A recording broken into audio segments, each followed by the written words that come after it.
सुखदेव जी महाराज कहते हैं, राजा परीक्षित, अपने जीवन में काम को प्रवेश करने के लिए दो मार्ग बताए गए हैं, एक तो आंख और दूसरे कान।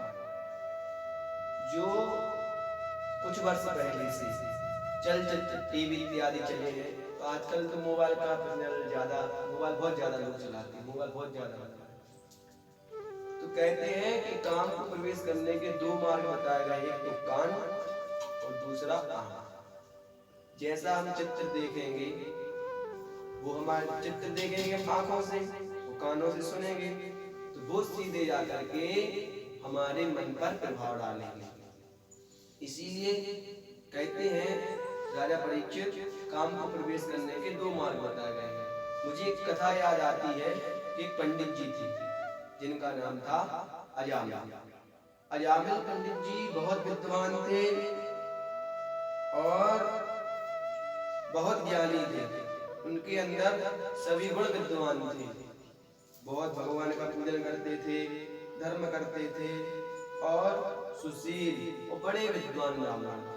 लेकिन एक गलत दृष्टि के कारण उनका जो जीवन था वो पूरा जीवन खराब हो गया। राजा परीक्षित, एक समय की बात है कि जो अजामिल था, जो विद्वान थे, वह पूजा इत्यादि का कार्य समाप्त करके घर को लौट गए।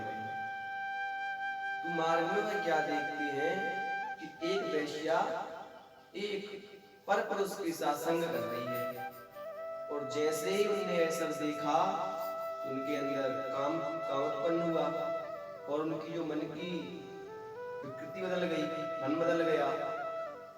तो क्या होता है परीक्षित कि वह वेश्या से कहते, आप हमारे घर चलिए, आप जैसा कहेंगी हम वैसा ही करेंगे। तो वेश्या तो होती है धन के लिए, धन ही प्रमुख होता है। तो कहने लगी, ठीक है हम आपके साथ चलेंगे, लेकिन उसके बदले आप हमें बहुत सा धन देंगे। तो अजामिल कहता है, हाँ ठीक है आप घर चलिए, हम आपको बहुत सा धन देंगे। तो सज्जनों होता क्या है कि वह अजामिल उस वेश्या को लेकर के अपने घर आता है। घर आकर के वेश्या सबसे पहले पूछती है कि यह कौन है।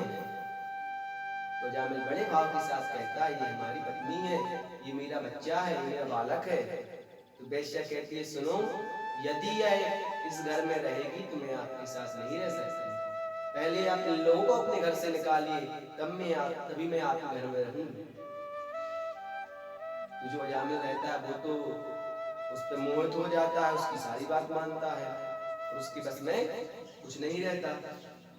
तो अजामिल अपनी पत्नी को, अपने पुत्र को घर से निकाल देता है। सज्जनों, मन की विकृति कब बदल जाए कोई नहीं जान सकता, इसलिए हमेशा बच के रहना चाहिए। जैसे किसी संत ने कहा है कि जैसे हमारे शरीर में जैसे दाढ़ी है तो बाल वगैरह इत्यादि आते रहते हैं, तो जैसे दाढ़ी का आना तो जीवन भर है, दाढ़ी आएगी, हमेशा आएगी जिंदगी भर। हम लोग क्या करते हैं, उसको बनाते रहते हैं, तैयार रखते हैं उसको बनाने के औजार। ऐसे हमारे मन में काम इत्यादि विकार आते रहते हैं, इसलिए उसकी भी हमें तैयारी करके रखना चाहिए। ना जाने कब हमारे मन की विकृति बदल जावे।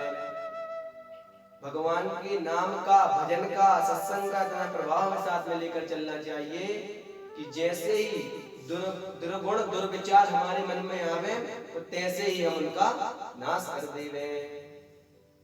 अब आगे क्या होता है सज्जनों कि अजामिल अपनी पत्नी और पुत्र को घर से बाहर निकाल देता है, और पत्नी और पुत्र को घर से बाहर निकाल करके अपने घर कार्य में लग जाता है, भगवान का पूरे इत्यादि कार्य करने लगता है। तो वेश्या क्या कहती है कि सुनो, तुम ये सब मत करो, तुम जाओ और धन लेकर आओ, मुझे धन की आवश्यकता है। तो अजामिल इतना उस पर आसक्त हो जाता है कि उसकी बुद्धि पूजन पाठ धर्म इत्यादि कार्य से विमुख हो जाता है, उसकी बुद्धि वहां से हट जाती है और वेश्या की बात मानने लगता है। अब पूजन पाठ तो बंद हो गया, अब जब जाता पूजन पाठ नहीं करता तो चोरी करने लगा। अब उसने चोरी करना प्रारंभ किया। जब चोरी करता तो चोरी से वेश्या कहती कि अब संतुष्ट नहीं हो पा रहे, और धन लेकर आओ।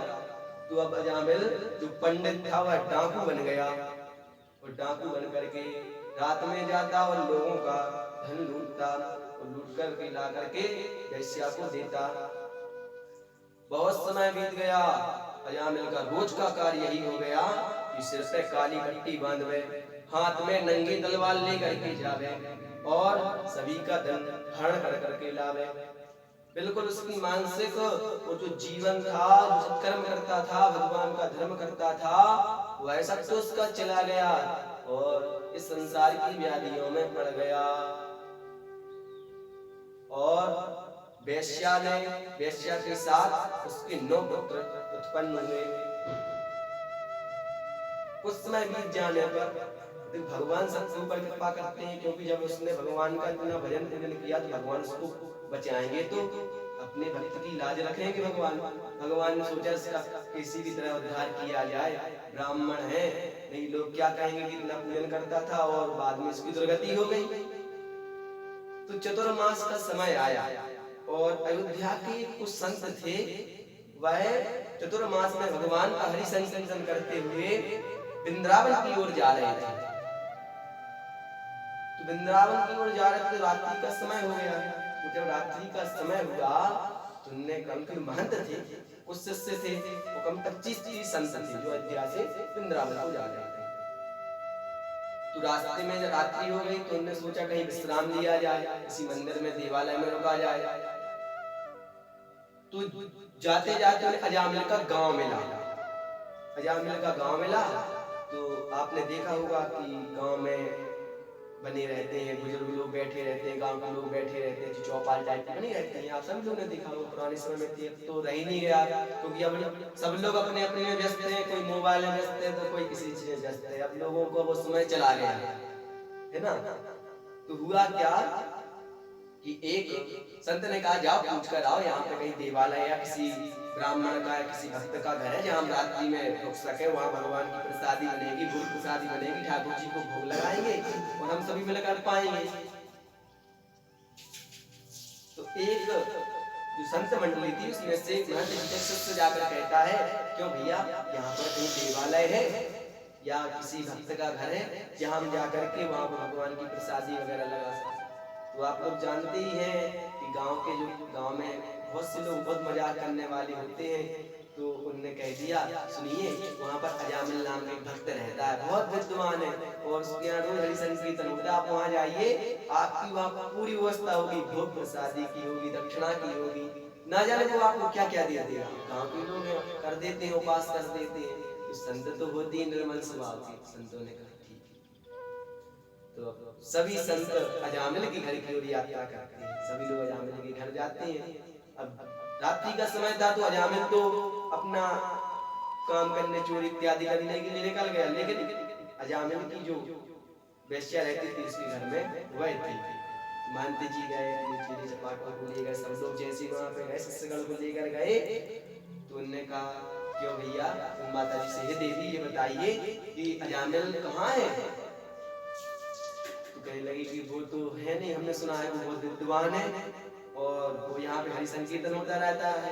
हम लोग अयोध्या जा रहे थे तो सोचा आपके यहाँ रात्रि विश्राम कर लें।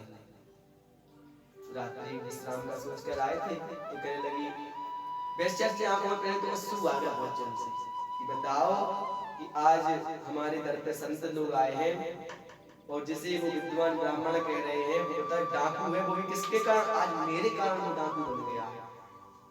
आज मेरे कारण वो डाकू बन गया। वो तो बहुत विद्वान था, बहुत विद्वान ब्राह्मण था, बताओ मेरे कारण डाकू बन गया है।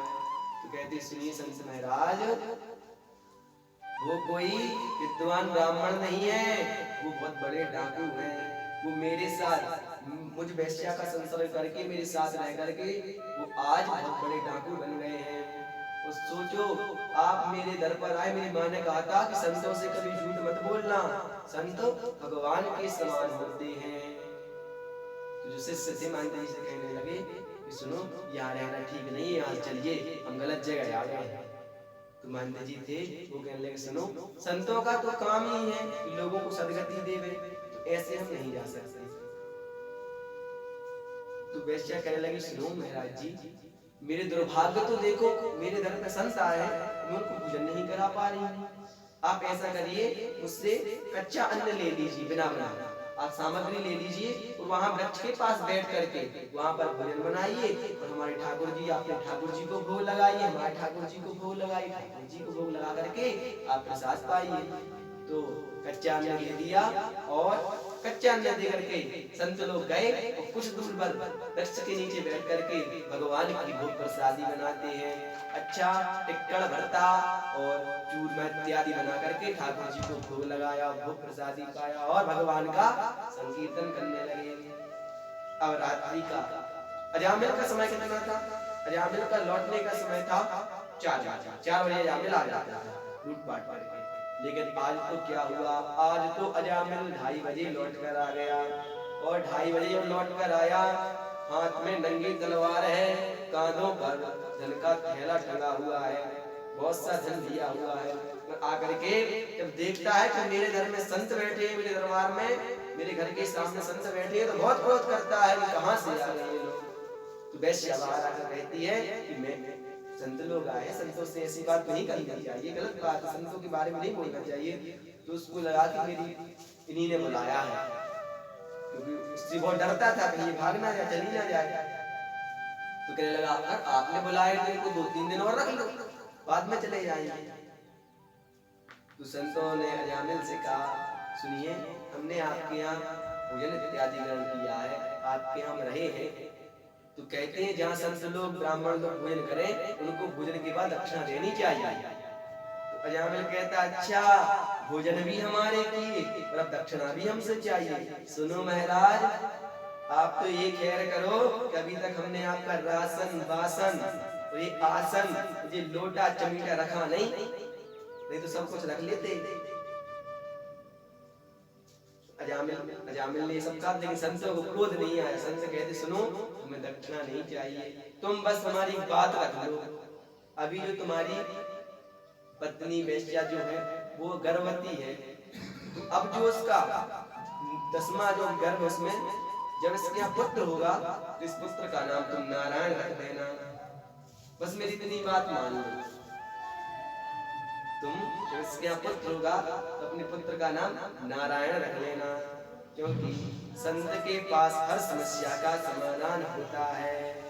क्योंकि जहाँ संत हो, संत ही हमें भगवंत से मिला सकते हैं, संत ही हमें गोविंद से मिला सकते हैं, और संत ही हमें परमात्मा से मिला सकते हैं। संत ही है जो हमें ईश्वर प्राप्ति करा सकते हैं। यदि इस पृथ्वी पर संत नहीं रहेंगे तो ये पृथ्वी भी कोई काम की नहीं है। संतों ने इतना कहा और अपनी यात्रा उन्होंने प्रारंभ की। उस संत लोग भगवान का नाम लेते जय सिया राम, श्री सीताराम, हरि शरण इत्यादि गाते गाते वृंदावन के प्रस्थान करते हैं। एक बात और यहाँ बीच में याद आती है, आजकल पहले के लोग भगवान के नाम पर अपने पुत्रों का नाम क्यों रखते थे, पुत्रियों का नाम क्यों रखते थे? इसका कारण यही था कि अंत समय में हमारे मुख से भगवान का नाम कैसे भी आ जाए, क्योंकि अंत सुधर जाए, कहते अंत भला तो सब भला। इसीलिए पहले के लोग राम, सीताराम, जय सिया राम इत्यादि नाम रखते थे, हरि, नारायण, गोविंद, ये नाम रखते थे। आजकल टिंकल, टॉनी, कैरी, ना जाने ऐसे ऐसे नाम रखते हैं कि उसकी सदगति नहीं, ये नहीं पता कि कौन सी दुर्गति होगी इन नामों से, ये भी ध्यान रखना। तो हमारा कहने का भाव है कि अपने पुत्र अपनी पुत्री का ऐसा नाम रखो कि जिससे हमारा कल्याण होवे, ऐसा ना हो कि बाद में पछताना पड़े। अजामिल ने संतों के कहने पर अपने पुत्र का नाम नारायण रख दिया। कुछ समय बीत जाने पर अजामिल का समय आया, पाप का घड़ा भर गया और यमदूत उसको लेने के लिए आ गए। यमदूत लेने आए तो जो अजामिल था, तो छोटों के प्रति सबसे बहुत स्नेह होता है, प्रेम रहता है, स्नेह रहता है, सब चाहते हैं छोटों के लिए। तो अपने छोटे पुत्र को बहुत स्नेह करता था। कोई भी उसको काम रहता था, बेटा अजामिल ये कर लाओ, बेटा अजामिल वो कर लाओ। अजामिल कहता अपने पुत्र से, बेटा नारायण ये कराओ, बेटा नारायण वो कराओ। जब देखो जब नारायण नारायण रटता रहता। अब नारायण नारायण कहने से ना जाने उसने कितना भजन कर लिया। नारायण नारायण कहने से उसका जीवन सुधर गया। और अंत में जब यमदूत लेने आए तो वहीं पास में उसका बेटा नारायण खेल रहा था। नारायण खेल रहा था तो हुआ क्या कि जब यमदूतों ने उसके प्राण निकाले, प्राण हरण करने लगे, तो कहते हैं कि दुष्ट व्यक्ति की मृत्यु इतनी जल्दी नहीं होती, बहुत कष्ट होता है जब दुष्ट की मृत्यु होती है। तो दुष्ट की मृत्यु होती है तो ना जाने असहनीय कष्ट होते हैं। उसके प्राण ना निकले तो जब उसको कष्ट हो गए तो अब उससे कोई नहीं दिखा, तो पास में उसका पुत्र दिखा। तो कहता पुत्र नारायण मुझे बचाओ, पुत्र नारायण बेटा मुझे बचाओ, मुझे बहुत कष्ट हो रहा है बेटा मुझे बचाओ। तो पुत्र तो नहीं आया, लेकिन भगवान के जो पार्षद है वह घूम रहे थे, उन्हें जैसे ही हरि का नाम सुना तो शीघ्र आ गए और आकर कहते हैं यमदूतों से कि तुम इसे लेकर नहीं जा सकते, इसने अंत समय में हरि का नाम लिया है, इसने नारायण कहा है, तो इसको तो हम लेकर जाएंगे। तो यमदूत कहते नहीं अभी नहीं ले जा सकते तुम। लेकिन भगवान के दूत कहते हैं ऐसा हो ही नहीं सकता। युद्ध होने लगा, दोनों जन में बहुत विवाद हुआ, वाद विवाद होना प्रारंभ हो गया कि नहीं ऐसा नहीं हो सकता, हम लेकर जाएंगे। तो फिर यमदूत क्या करते हैं कि वापस जाकर के यमराज जी महाराज से कहते हैं कि वहां पर तो भगवान के पार्षद आ गए हैं। वो कहते हैं कि इसने भगवान का अंत में नाम लिया है, नारायण कहा है। यमराज कहते हैं नारायण नहीं कहना यहाँ पर, क्योंकि भगवान का नाम लोगे सिर्फ यहाँ भी जो है वो भी खाली हो जाएगा, हम लोगों को अपना यहाँ का डिपार्टमेंट बंद करना पड़ेगा। भगवान का नाम जहाँ पर भी लेते वहां सदगति हो जाती है।